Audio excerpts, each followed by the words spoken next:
BP Nurul হক নূরের প্রতি সম্মান রেখে তার বিপক্ষে বানানো ভিডিও আপলোড করেননি সাংবাদিক ইলিয়াস হোসাইন ভাই, এবং তিনি বলে আমি এতটা অমানুষ নই যে মানুষের বিপদের সময় আঘাত করে কোনো কথা বলবো। 3 দিন আগে সে আমাকে নিয়ে কিছু কথাবার্তা বলেছে সেই প্রশ্নের জবাব দেওয়ার জন্য। সেখানে সে ভিডিওটা আসলে এখন এই পরিস্থিতির সাথে মানানসই না, যে কারণে আমি এই ভিডিওতে কি ছিল এখন বললাম না। আমি মানুষের আবেগের প্রতি সম্মান জানাই। কেন, কি কারণে, কে মেরেছে নুরুল হক নূরকে? নুরুল হক নূরের উপর হামলা চালিয়েছে সেনাবাহিনীর কতিপয় সদস্য। বিপি নুরুল হক নূর সহ অন্যান্য নেতাকর্মীরা যখন জাতীয় পার্টির অফিসে গিয়ে শান্তিপূর্ণ আন্দোলন করতে চেয়েছিলেন, সেই সময় দুই পক্ষের মাঝে হয় ধাওয়া পাল্টা ধাওয়া। এক পর্যায়ে আইন শৃঙ্খলা রক্ষাকারী বাহিনীর কথা মতে জাতীয় পার্টির লোকজন সেখান থেকে সরে যায়। অন্যদিকে বিপি নূর জাতীয় পার্টির অফিস থেকে কিছুটা দূরে গিয়ে অবস্থান নেয় এবং তিনি তার নেতাকর্মীকেও সেখান থেকে সরে যাওয়ার নির্দেশনা দেয়, কিন্তু তার নেতাকর্মীরা সেখান থেকে সরে না গিয়ে হট্টগোল সৃষ্টি করে, আর এরপরে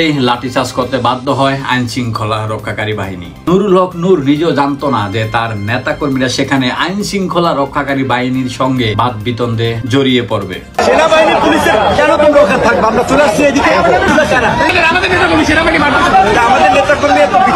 তারপরেও আইন শৃঙ্খলা রক্ষাকারী বাহিনী তাদেরকে সুযোগ দিয়েছিল সেই স্থান ত্যাগ করার জন্য, কিন্তু একজন মহিলা নেত্রী অকথ্য ভাষায় গালাগালি করতে থাকে আইন শৃঙ্খলা রক্ষাকারী বাহিনীদের। আর এরপরেই শুরু হয় অ্যাকশন টু রিঅ্যাকশন, অর্থাৎ অপারেশন ক্লিন আপ। আইন শৃঙ্খলা রক্ষাকারী বাহিনী শুধুমাত্র তাদেরকে সেই স্থান ত্যাগ করার জন্যই লাঠিচার্জ করে। অন্যদিকে লাল টি শার্ট পরিধান করা এক ব্যক্তি এসে হঠাৎ করেই নুরুর উপরে চড়াও হয়ে পড়ে।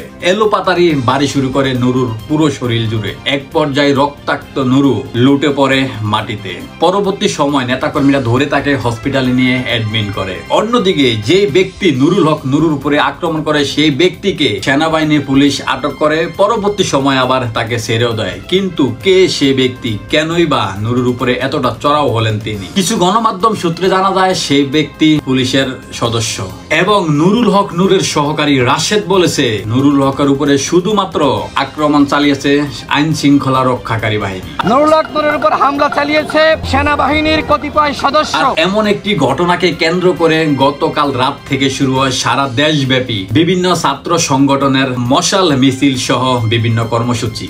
কিছুদিন আগে বিপি নুরুল হক নূর আলোচিত সমালোচিত কন্টেন্ট ক্রিয়েটর তৌহিদ আফ্রিদির পক্ষ নিয়ে একটি বক্তব্য দেয়, আর সেই বক্তব্যের জের ধরেই নানান শ্রেণীর মানুষ তার উপরে ক্ষোভ জারতে শুরু করে। তৌহিদ আফ্রিদির কাছ থেকে যদি কেউ প্রমাণ করতে পারে যে বিপি নূর ধরেন এরকম টাকা পয়সা নিচ্ছে, আমি অন ক্যামেরা চ্যালেঞ্জ করে বললাম যে রাজনীতি ছেড়ে দেবো। অন্যদিকে সাংবাদিক ইলিয়াস হোসেন ভাইও বলেছে তৌহিদ আফ্রিদি থেকে 6 লক্ষ টাকা নিয়ে নুরুল হক নূর তৌহিদ আফ্রিদি সহ মাই টিভির পক্ষে ছাপাই গায়। সাংবাদিক হোসেন আরো বলে আজ নুরুর উপরে যে হামলা হয়েছে এটা নূরেরই কর্মফল। নূরের যে ঘটনা এটা নূরেদেরই কর্মফল। 3 দিন আগে সে আমাকে নিয়ে কিছু কথাবার্তা বলেছে সেই প্রশ্নের জবাব দেওয়ার জন্য। সেখানে সে ভিডিওটা আসলে এখন এই পরিস্থিতির সাথে মানানসই না, যে কারণে আমি এই ভিডিওতে কি ছিল এখন বললাম না। নুরুল হক নূর রাজধানীর একটি হসপিটালে চিকিৎসাধীন অবস্থায় রয়েছে।